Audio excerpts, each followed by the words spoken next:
Hi, if you're watching this and considering this, I want you to know that I see you. I know exactly where you're at because I was at that place for most of my life, really suffering at the hands of my own inner critic, my own internal dialogue.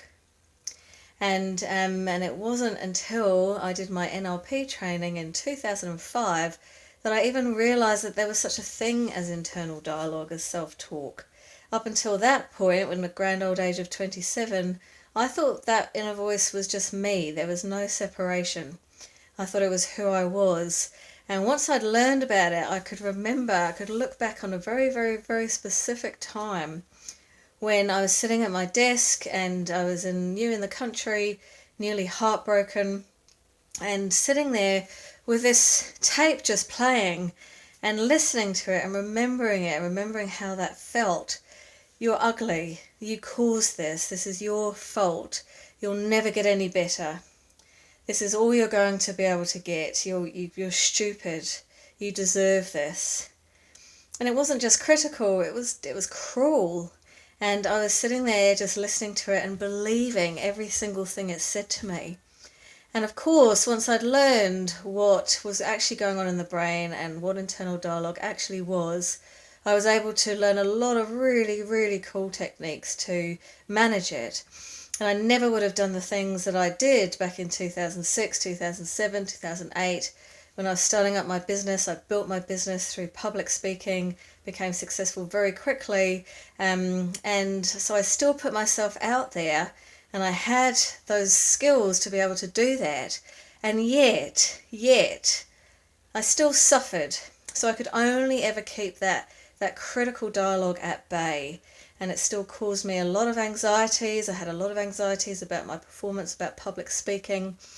I did a lot of it, but I was always nervous about how it was going to go. I would wind myself up for days beforehand. And after I'd done a workshop or a talk, I would literally spend days, sometimes weeks, picking it apart, ruminating on every little mistake, beating myself up for all the non-perfect things. And that could go on, and I could get myself in all kinds of states. Just never feeling good enough, always feeling ashamed that I hadn't quite measured up. And so even though I was able to go out and do those things, I still suffered. There was still that suffering going on caused by that critical internal dialogue.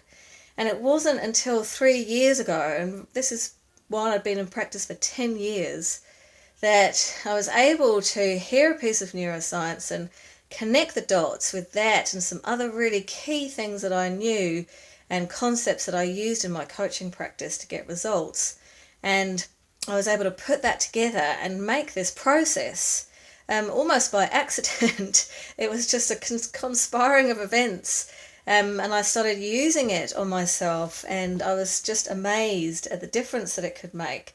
That it wasn't just about keeping the negative voice at bay, and when it would always come back and, it would still be my default setting and I'd still have to keep working on it, that I was able to get a transformational result and actually pop through the other side and experience what it was like to not have the inner critic at all, that the inner critic was a thing of the past, and that my default setting had become that inner coaching dialogue.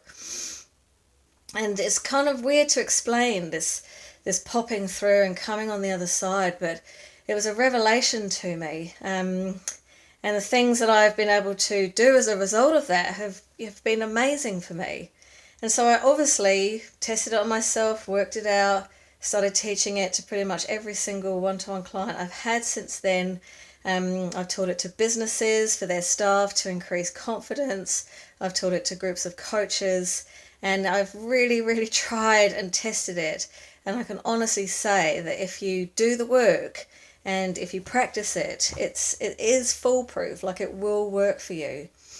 And there's things that I've achieved in my own life that I never could have done without having a consistent inner coach practice and without that inner coaching dialogue becoming my default setting, becoming my automatic voice, with the inner critic and that horrible, shaming, negative voice to be a thing of the past. And if it does come up very occasionally, I can recognize it straight away because my inner landscape is so different that I can get it straight away and turn it around very quickly in that moment.